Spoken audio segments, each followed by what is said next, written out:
Good morning. Man, I'm excited to be here this morning. Are you excited to be here? I don't know why. I'm not normally a morning person, but as soon as I got moving this morning, I was amped up. So I apologize for whatever happens here in a few minutes. I'm just excited, and I'll be honest with you. I have a few different stories to tell, and I'm going to have to do a whole lot of paraphrasing, okay? And so I just encourage you to stick with me. If you have your Bibles, turn them to the book of Joshua, please. And I want to give you just a little bit of background before we get started. But basically, here's how the book of Joshua kicks off. Moses has just passed away. Now, Moses was the guy that followed God and led the Israelites, which are God's people, out of bondage in Egypt. Now, Moses' job was to lead them to the promised land, into the promised land. And Moses leads them all the way to the Jordan River, and just on the other side of the Jordan River is the promised land. And unfortunately, because of a sequence of events, Moses and that generation of people were not allowed to enter the promised land. Okay, so everybody got all that? There's a whole lot of history in just a second. So when the book of Joshua kicks off, we find out that now there is a new leader. After Moses passed away, there's a new leader, and his name is... Good job. All right, good. I like to make sure everybody's connected, okay? You're thinking about it. It's good. The new leader is Joshua. Now, Joshua was Moses' apprentice. He was his friend, and he had studied under Moses. They were very close. Now, God commissions Joshua to take this new generation of people across the Jordan River and into the land that he had promised them. And I want to read this commission with you. So it's in Joshua chapter 1, verse 3, and this is what it says. This is God speaking. I promise you what I promised Moses. Wherever you set foot, you will be on land I have given you. From the Negev wilderness in the south to the Lebanon mountains in the north, from the Euphrates River in the east to the Mediterranean Sea in the west, including all the land of the Hittites. Now this is the important part. Read verse 5. No one will be able to stand against you as long as you live. Now read this with me out loud. Let's do this together. Okay, a little practice. For I will be with you as I was with Moses. I will not fail you or abandon you. Now that sounds like a pretty sweet deal, right? That sounds pretty awesome. Would you agree with that? That sounds pretty cool. God just told Joshua, he said, here's the deal. You're going to take these people into the promised land. You're going to lead them, and I'm going to lead you. And here's the deal. I'm going to be with you every single step of their way. There will not be a day that I am not with you. And it's important that you get that this morning, okay? That's what he told Joshua. I'm going to be with you every single step of the way. Now, Joshua knew this. Going into this promised land, there were groups of people that were already inhabiting this land, that they were going to have to fight and take this land from. He knew all that going in. He knew it wasn't going to be easy. It was going to be difficult. But he knew one fact, and that was that God was going to be with him. So Joshua readies his people to cross the Jordan River, right? He gets them ready. I'm sure they packed up their tents. They got the DVD players and the TVs and everything loaded up on the vans. And they took off, and they're going to cross the Jordan River. And imagine how excited they are. I mean, this is a generation of people. They're finally going to get to see God's promise come to fruition. They're finally going to get to see the promised land that he's always promised them, that they've been staring at, looking at across the Jordan River that they hadn't been able to go to. They're excited. They get right there to the Jordan River, and Joshua looks at all of them, all of the Israelites, and he goes, now stop. I want you to stop a minute, and I want you to hear what God has to say. That's important, guys. You got to get that. He makes everybody stop. As excited as they were, as amped up as they were, he makes them all stop right there on the shores of the Jordan River before they take one stop, and he makes them, or one step, and he makes them stop, and he goes, here's the deal, guys. We need to have a quiet time. We need to hear what God has to say to us. And they spend some time right there. And then it says that when the first priest's foot touched the edge of the Jordan River, that the flow of the river stopped. It stopped completely. And every single Israelite crossed across the Jordan River on dry ground. Now I'm going to ask you a question. Does that sound like God was with them? Absolutely. At that time, the Jordan was overflowing its banks. And upriver at a nearby town, it just stopped flowing and allowed every single one to cross across on dry ground. Now, the first place the Israelites come to is a city called, can anybody tell me? Anybody? It's like 5 points. What? Jericho. The first city they come to is a city called Jericho. Now Joshua, they camp in a town nearby or a small little village nearby. They camp and they're looking out at Jericho. And Joshua decides that what he's going to do is he's going to send a couple of spies into the city. You can tell I'm paraphrasing a whole lot right here, okay? He sends a couple of spies in the city, and they make friends with this lady named Rahab. And Rahab helps them out. And they get out of the city. They kind of, they survey what's going to happen, and they get out of the city, and they make it back to Joshua. And when they get back to Joshua, here's the report they give him. It's exactly what Joshua expected. They basically say, this is going to be tough. This is a large city. For that day and time, this was a large city. They have strong warriors. They have the high ground. They have 2 walls. The way the Jericho walls was actually it was 2 walls. This is just some stuff I researched for us. There's actually 2 walls. The first wall was like 15 foot tall, and then there was a little bit of an embankment, and then there was another wall that was about the same height. And in between those walls were towers meant for defense. The spies said, now they knew we were coming. They're scared. They know how large of a crowd we are. But they're ready. They've been preparing for us. Now it's in this time as they're camped right there near Jericho that Joshua, and I went and I just counted them up because I was curious. Joshua has 4 conversations with God during this time. Okay, and they're about different things. One of the conversations was about purifying themselves, this new generation of Israelites, before they headed into battle. Other conversations was just about what Joshua needed to say to his people in order to prepare them for the battle that was coming up. But I imagine just this time, Joshua's just taking his time. Everybody's preparing for battle. And Joshua, as he's preparing himself, he goes out for walks. And on one of these walks, he's walking around his encampment. And I imagine he comes down this alley, and standing in the alley is this man, this pretty impressive man, from what I understand, probably like myself. And he's wielding a sword. Okay? That's just how I see it in my mind, is this alley guy wielding a sword. And Joshua asked him this question. He says, wait, are you a friend or are you an enemy? Now that's a valuable question to ask somebody when they're standing there holding a sword, you know? Are you a friend or an enemy? And the guy's response absolutely shook Joshua. He said, I am a commander of the armies of the Lord. So it's an angel. It's either, what I understood from just doing a little bit of research, it was either an angel, a very important angel, or it was a pre-gospel appearance of Jesus himself. So this guy's standing here, wielding a sword. He just told him, I'm a commander of the armies of the Lord. What do you think Joshua did? He hit his knees. He bowed before him. And Joshua, as soon as he hit his knees, this caught me so off guard. As soon as he hit his knees, he asked him a specific question. He says, what do you command me to do?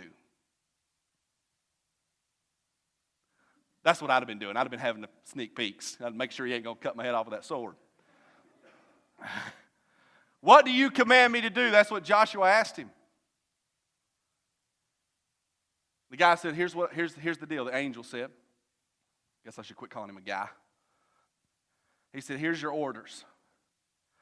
Here's what you're going to do. I want you to take every single person, all of the Israelites, and I want you to walk around the city of Jericho. I want you to walk all the way around the city of Jericho. And when you have the city fully encircled, I want you to get 7 priests to blow their horns. I want you to do it once a day for 6 days. And then on the 7th day, here's what I want you to do. I want you to walk around that city 7 times on the 7th day. And on the 7th time, when you get the priests to blow their horns, I want you to give the army a command, and that is to scream and yell and hoot and holler, as we say in the South. And when you do, the walls are going to come falling down around the city of Jericho. Now, when that happens, you call the attack. And when you get in there, here's what God wants you to do. He wants you to kill every living thing you see in Jericho. Kill everybody. Kill every living thing. Then he told Joshua, he said, now this is the other thing I want. You're going to take the gold and the silver and the things of value that you find there, and you're going to dedicate it to the Lord. It becomes God's. Every treasure you find in there, dedicate it to God. I got to be honest with you guys. That's nuts. Is that not crazy to y'all? I mean, it sounds awesome. But to me, that absolutely sounds crazy. Illogical. The angel never says fire a shot. He doesn't say dig a tunnel and infiltrate the walls. He doesn't tell them to build a Trojan horse and get soldiers into it so they can sneak them into the city and then they can open the gates. He says, march around it and toot your horns. And on the last day, do that 7 times, toot your horns again, yell a little bit, and the walls are going to come falling down. That sounds, are y'all okay? You okay? I feel like I'm the only one that thinks it's weird, you know? To you and I, this was crazy, but to Joshua, it sounded like a good plan, apparently. He shared it with his commanders, and on the first day that they marched around the city and blew the horns. On the second day, they did the same thing. They did the same thing for the next 4 days. And on the 7th day, they got up, ready for the last hoorah, and they did exactly what they were supposed to do. They walked around the city 7 times. They blew the horns on the seventh time, or when they blew the horns, everybody started yelling, and guess what happened? Stephen, tell me what happened. Go ahead, man. Walls came tumbling down. Thank you, brother. It was awesome. They went inside. They took care of business. It was a complete annihilation, a landslide victory. It was one of, I don't know, I was trying to think of like something to compare it to. You know what I mean? Like just to put it in your mind how big of a blowout this was. God was with them. And they were absolutely victorious. No question. Y'all agree with that? Now, I'm sure they savored the victory. I don't know exactly what happens. It's a pretty short amount of time, apparently. I'm sure they celebrated. And Joshua is ready to continue on. He moves his army forward.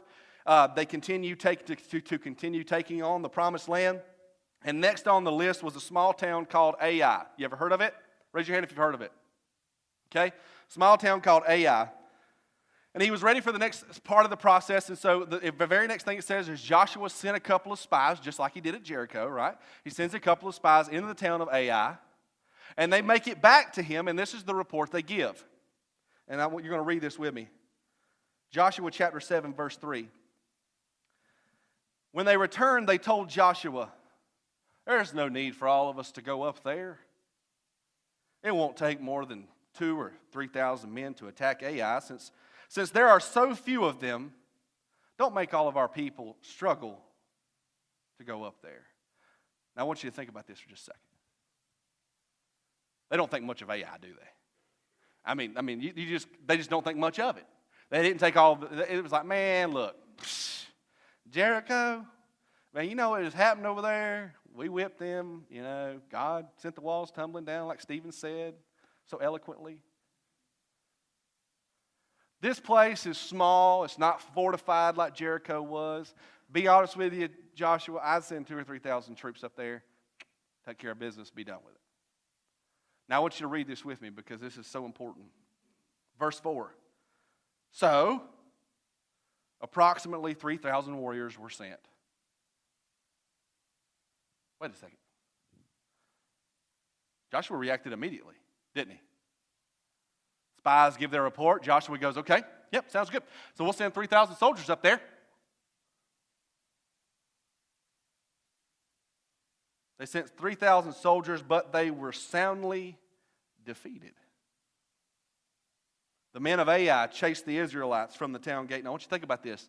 The Israelites just won this incredible victory at Jericho. Now they are on the run, trying to get down the slope away from this town that seems so insignificant. They chased the Israelites from the town gate as far as the quarries, and they killed about 36 who were retreating. They were shooting them in the back as they were running down the slope. And this is important too. The Israelites were paralyzed with fear at this turn of events, and their courage melted away. There's a significant difference here.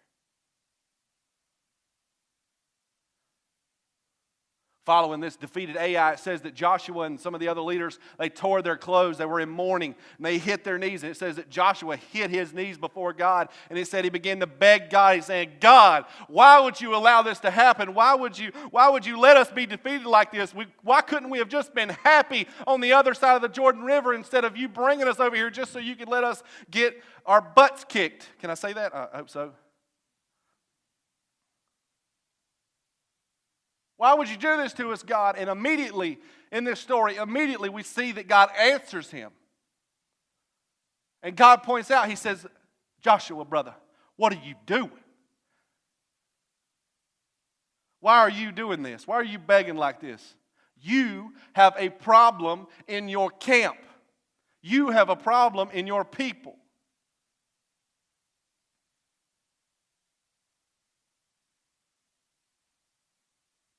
God points out to Joshua, he said, look, here's the deal. Someone in your camp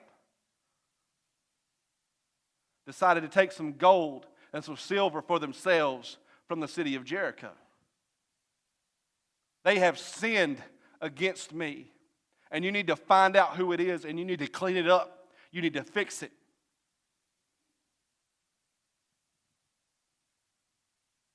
And if we went on in this story, we would find out that it was a man named Achan and his family, and they had stolen gold and silver from Jericho, and they had buried it to hide, to keep for themselves. And normally, that's what I would preach on. That's what I would preach on, because Achan's sin, impurity in the ranks of the army, prevented God from being involved in the battle at Ai. Do you see that point? Do you see it? It makes sense? God literally says it himself.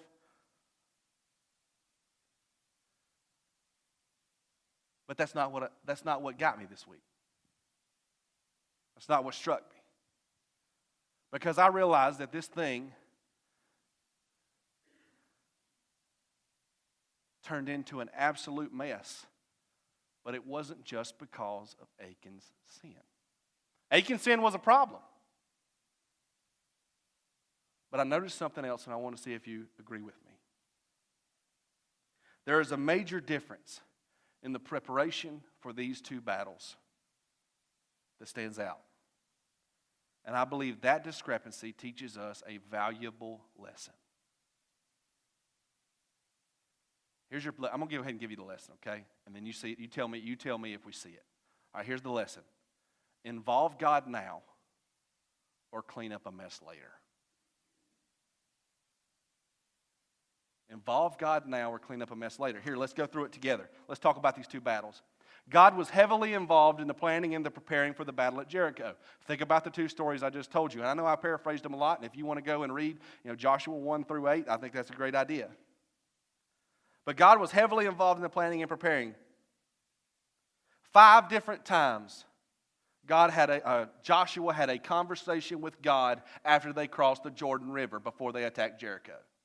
5 different conversations. One of those conversations being about purifying themselves before they go into battle. Another one of those conversations was literally a conversation where he met with God, or a commander of the armies of God, in person. In person. In those conversations, God promised Joshua some things. Literally promised him. He promised them that they would be successful. He foretold of the destruction of the city and their victory over the walls and the warriors of the city of Jericho. God gave him complete instructions for every single Israelite involved or in Joshua's charge. He gave him specific instructions. Here's the plan. Here's how I want you to do it. The Israelites, before the Battle of Jericho, knew exactly what God wanted them to do, and they knew exactly what would happen if they did what God wanted to do. If they acted in accordance with God's wishes, they knew exactly what was going to happen, and because of that, they were full of confidence and excitement. They knew exactly what was going to happen. Now look at the Battle of Ai. Fast forward. There is not one mention of a conversation with God prior to the battle. Not one. No prayer from Joshua to God. No mention of God speaking to him. No visit from the commander of the armies of the Lord. No promises were made. God never said, I'm going to deliver Ai. I don't know if God has a deep voice, but I'm going to deliver Ai into your hands. There's nothing like that, like there was with Jericho. There was no plan given or list of instructions for Joshua or the people of Israel. There wasn't an illogical, crazy request like, hey, man, stand on one foot when you fight the soldier. I mean, there was nothing like that. Joshua and the Israelites acted completely on their own. Their decisions weren't based on what God told them to do because they never spoke with him. I don't know if it was a high from victory or just that things were going so well, or maybe they were just in a hurry or whatever, but they didn't stop and listen like they did on the shores of the Jordan River. There's no mention of that. They didn't pause to make sure that they were purified like they did on the outskirts of Jericho. Joshua never hit his knees, that it is mentioned in the Bible. He never hit his knees and said, God, are we good to go? Is everything like you want it to be so that we can move forward on to the next battle?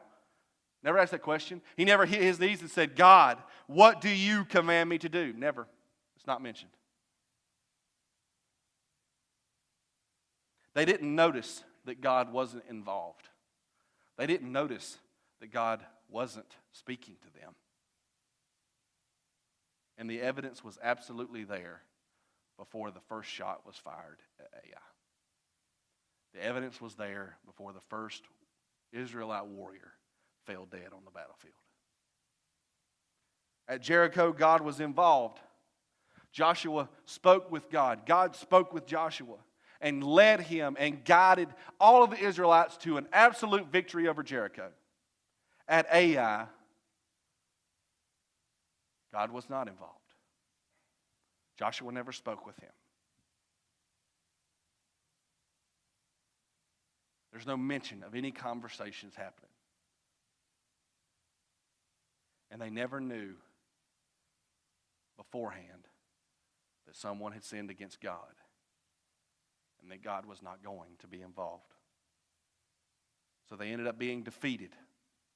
Their warriors were killed, and the army was left paralyzed with fear and doubt.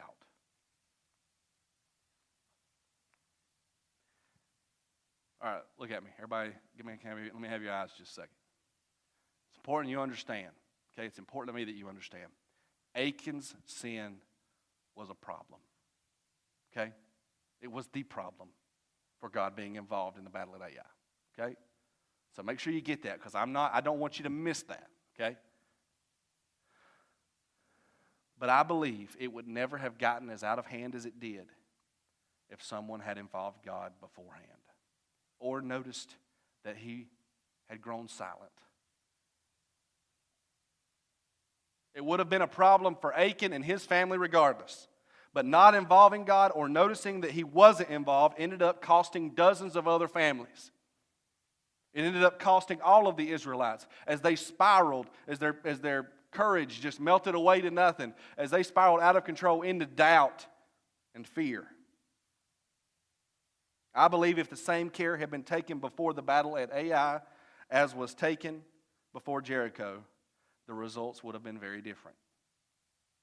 If Joshua had asked God for his orders, the first thing on God's list would have been to deal with the sin in the camp. That's the first thing God would have said.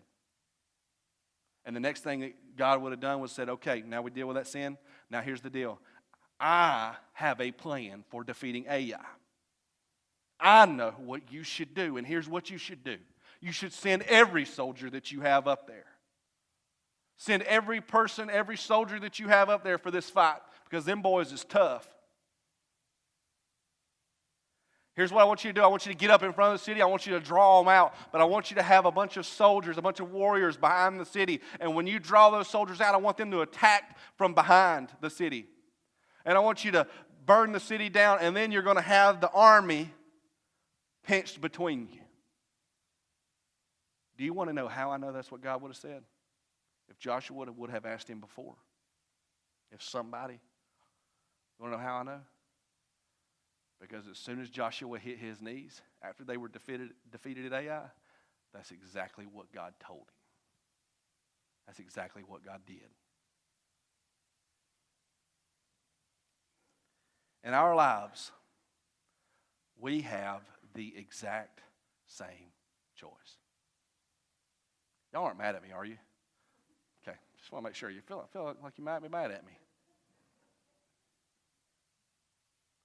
In our lives, we have the exact same choice. We can involve God now, or we can clean up a mess later. All week, I couldn't help but think of the areas in our lives where God should be involved. And by the way, I could generalize it to just you should involve God in every aspect of your life, but I don't want to do that. I want to make this real to you, okay? I want you to make sure you see this. Right now, we have a choice to involve God in our marriages. We have a choice to involve God in our children's lives, in our families, in our finances, in our careers, in our decision-making every single day. In every conversation we have the opportunity, we have the choice to involve God in it beforehand or not. You see what I'm saying? Does everybody agree with that? You have the choice. Involve God now or clean up a mess later. And I'll be honest with you guys, as a pastor, okay, the staff of this church, man, we have the opportunity, and it is a blessing, and it's our calling to have conversations with people, okay? And a lot of times when people pick up the phone and they call us and they want to have a meeting or they want to talk about something, I'll just be honest with you. It's normally not good stuff, okay? And that's okay. Please don't think that I'm talking bad about this, but it's just normally not good stuff. But I'll tell you guys, I've sat across from people. Sorry. I've sat across from people. We talk about their marriage. And we start talking about it. And they say, man, here's the deal. I say, what's going on? What's happened? What's going on in their marriage? And I'm telling you, they're going to talk about unfaithfulness. They're going to talk about lying. They're going to talk about selfishness. And I'm telling you, that's the sin stuff, okay? That's the stuff that ultimately I agree with 100% is a problem in a marriage. It's ultimately going to lead to the destruction of the marriage. But I cannot tell you how many times as we sat there and we talked and we cried together or whatever that we got to a place where we looked and we said, you know what the deal was? God wasn't involved. He wasn't. Maybe on one side, but not on the other. Maybe not at all. God wasn't involved in how I loved my wife. God wasn't involved in how I should have loved my husband. I didn't look to Him to lead me in how I did this, how I pursued this relationship.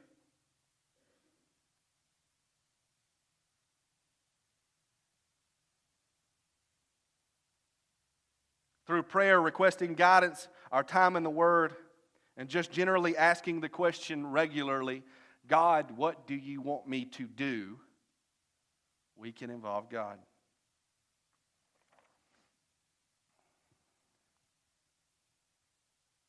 We have the choice right now to involve God in how we raise our children.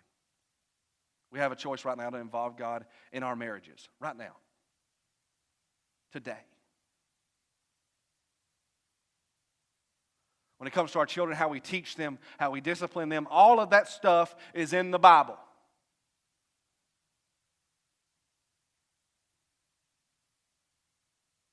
He's sitting there wanting you to ask Him what you should do about your kids.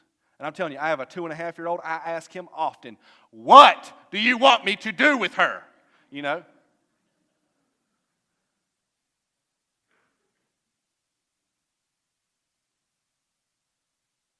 We have the opportunity right now to involve him in our finances. I tell you, I've seen it. I've talked about it. I've talked it till I was blue in the face before. You look at somebody's financial situation, they come to talk to us or whatever, and we look and their finances are in shambles. They're in debt and they're having this problem or they're in the, whatever. They're just, their finances are a mess. And you know what is absolutely obvious is that God wasn't considered not one bit in the planning of their finances. He was never asked, is this okay? God, what do you want me to do?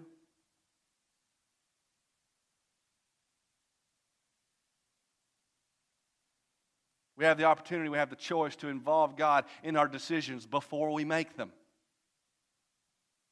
Y'all do pros and cons? Any of y'all married couples, y'all do that, pros and cons? It's like you learn it in 5th grade, but for some reason it never goes away. And so we do pros and cons, we make our list, and Brittany and I like to do it. We talk it most of the time, kind of like, well, I think this would be good, but this would be bad, this would be good. If at the top of that pros and cons, If at the top of it is, it pleases God or it doesn't pleases God. And the answers to those two questions. If it's not at the top, then you're probably not doing it right. We have the choice to pray, to involve God and pray about a difficult conversation we're going to have. We can ask Him for things like keep us calm and keep us clear and help our words to be your words. We can ask Him stuff like that. Or we can just step into the conversation on our own free will and say what we want to say and go about it like we feel it ought to go. That always works out great.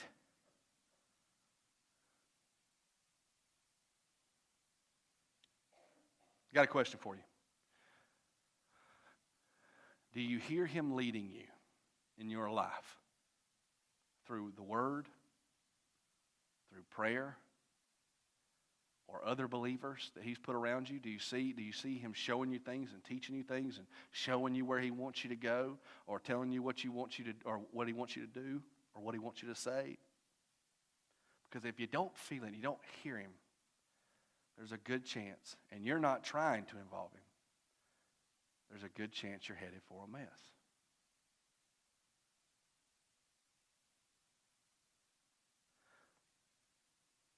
Monday, we got half a day off. And we came in and have our meetings because it's just, Monday meetings are super important and they kind of set the tone for what everybody's got to do. So we came in and we had our morning meetings and stuff, and then we left.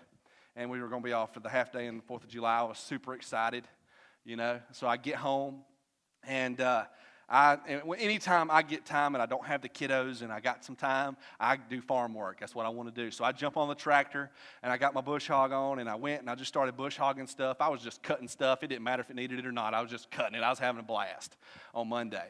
And so I'm out there and I'm doing that. And on the way back, I got a little bit of extra time, but I'm kind of headed back to the barn, going to check a few things at the house. And on the way back to the barn, I noticed my box stand, this tree stand. Can I have the picture? See that box stand right there? Okay, so I see this tree stand, and I've been wanting to move this stand for a couple of years. And but I've always, every time I'd look at it, I'd say, I need to move it, but I'll wait until I get a little bit of help to move it. And so for some reason, I had been flying around, man. I was in a hurry. I was getting so much work done. I look at this tree stand, you say, you know what I'm going to do? So I'm going to move this thing. Now, when I put it up, it was laying on its side. And so immediately, that's what I think I need to do. I need to lay this thing down on the side. I'm going to drag it to where it needs to be, and I'm going to stand it back up. And so I get out of the tractor, okay? This thing's heavy, all right? It's not, I'm a strong guy, and I'm thinking, it's heavy, but it's not that heavy. It's not too heavy. I can maneuver it around. And so I get and I grab the top of the leg right there, and I go, ha! Ha! It will not move. I said, it's all right. It's all right. I got a tractor. First thing that popped in my mind, I said, I got a tractor. So here's what I'm going to do. I'm going to hook up a strap, and I'm going to tip this bad boy over, right? And so, but I didn't want it to fall, so I just thought I would tip it until it got right to the cusp of falling down, and then I would get out and lower it down myself, right? Makes perfect sense. Don't you agree? So here's what I said. So I hooked up the strap. No, listen to me. So I hook up the strap. I begin to tip this thing, and it tipped, and I get it right there at the edge. I can tell she wants to go, and I get down out of the tractor. I go over there, and I start to pull the stand down. Now, when it does, I realize it's too heavy for me. So I get it, and I'm like, I'm under it. It's straining me. I am struggling, okay? So I get the stand. I kind of put my shoulder in it, and I start lowering it down. And I look, and unfortunately, the strap was not long enough that I had. And now the stand is going to fall, and it's going to break the window out of it on the corner of the bucket of the tractor, okay? So you're seeing what's happening here? So I look and I go, gosh, I got to push this thing back up. So I begin to push it back up, but when all of a sudden I realize that the slack in the rope has hooked around the bottom of the bucket. And now I can't push it up any higher than this. And I don't have any extra hands. So I have this stand that weighs too much for me to be holding, and I'm trying to hold it with one arm, and every time I go to one arm, it just sends me further lower. It's just like this. And so I was trying to get the strap loose. I couldn't get the strap loose. I was using my foot and trying to hold the stand. I am in a bind, okay? This was difficult. I'm starting to sweat profusely. I'm beginning to feel, some pains in my shoulders and stuff. It literally took me 10 minutes under that tree stand to finally get the strap loose where I could pick it back up. But I realized that what I needed to do was get a chair under that one leg. So while holding the stand, I had the chair that I had thrown out of it, and I'd throw the chair under the leg and get it caught. I think it's okay. I run out to the tractor. I grab the tractor. I'm exhausted. I'm now heavy breathing, okay? I'm a fat boy, I know, so I'm breathing badly. I jump on the tractor. I back the tractor up, and as soon as I turn and look, the stand begins to fall. And so I jump out of the tractor, I run over there, I grab it, and I realize I still can't hold this thing, and I lower it down to the ground. And when I do, when I say lower, I kind of dropped it, and it just fell to the ground. But I'm like, whew, all right, I am wore out. I'm literally gassed. And I'm like, well, we're okay. We got it down. I'm an idiot, but it's okay. So I hook the strap back up to it. I start backing up, and I drag the stand to where I want it to be. Now, I have the bucket on the tractor, and you have to be real careful because I don't want to hurt the stand. So I'm able to pick it up just about 2 or 3 feet off the ground, like right here, okay? And I get it right there, and with the strap, I just pulling it up with the strap, and I'm like, I don't know that I can pick this thing up, but I'm going to give it a shot. Well, I'm very stubborn. I'm a very hard-headed guy.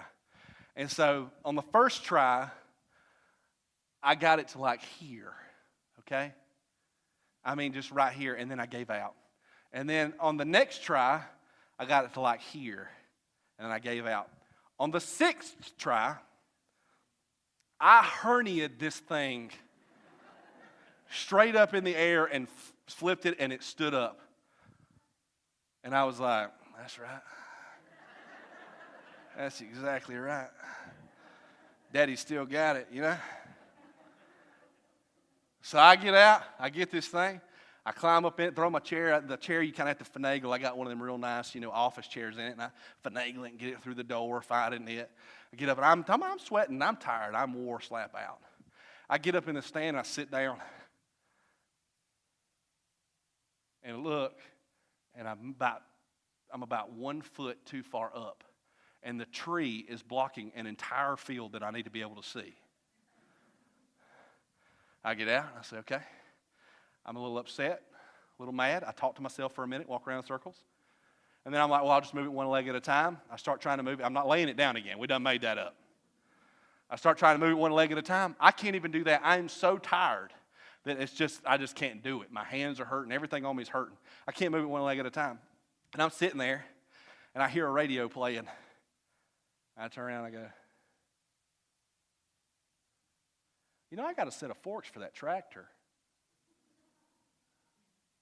I wonder if that'll work. Take and drive the tractor over to the barn. I get this set of forks and inch them in a little bit. Walk up to the drive up to the stand, slide them under it, pick it up right under the box. I could have drove this thing to Kentucky. I could have moved it where I wanted to. I'm not kidding. I could have hunted out of it like that.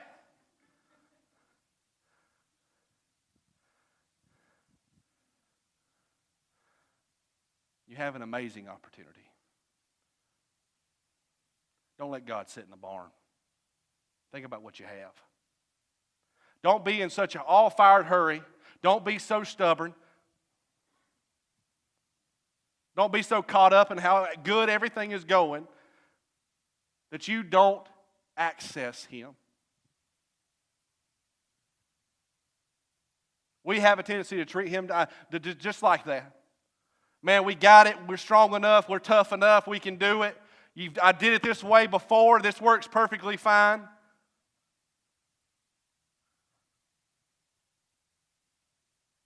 And the truth is, if you don't involve Him now, you're going to end up in a mess. You will be beat up. You will be tired. You will have hernias. Maybe. I hurt today, okay? It's your choice. You can involve Him now, or you can be cleaning up a mess later. And look, if you're in a mess, I want you to know, involve Him now. There's nothing wrong with that. If you find yourself in a mess, if it's in your marriage, or if it's in your finances, or if it's in your family, or with your children, or some decision at work, or any of this stuff, you're in a mess, go ahead and involve Him now. But to you guys that are not in a mess yet, let me tell you something. you better make sure that He's a part of what you're doing. You better make sure that you are accessing Him and talking to Him and surrounding yourself with people who follow Him. Because if not, I'm telling you, you will end up sitting in a chair across from somebody saying, I need help. Is that fair? All right, let's pray together. Father, thank you for this morning. I thank you for each and every person that's here. I thank you for just how good you are. God, and I just pray this for every single person here, God, that you will give us the wisdom to involve you now. God, that you will give us the mindset that we don't have to do this on our own. There's absolutely, positively, no reason that we should try to go about this life on our own. We are not smart enough to make the best decisions. We are not controlled enough or have enough self-control to handle ourselves in difficult conversations. We don't have a clue what we should do with our money, God.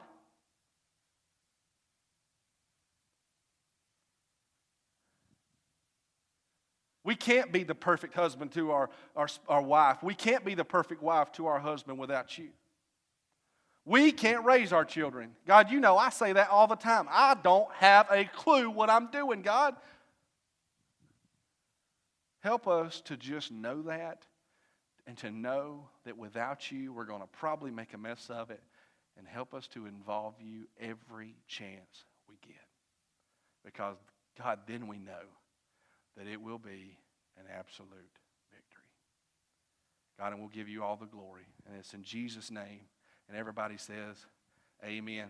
Thank you guys so much for being here this morning. I pray y'all have a great weekend, the rest of your weekend, and we'll see you next week. Love you. Bye-bye.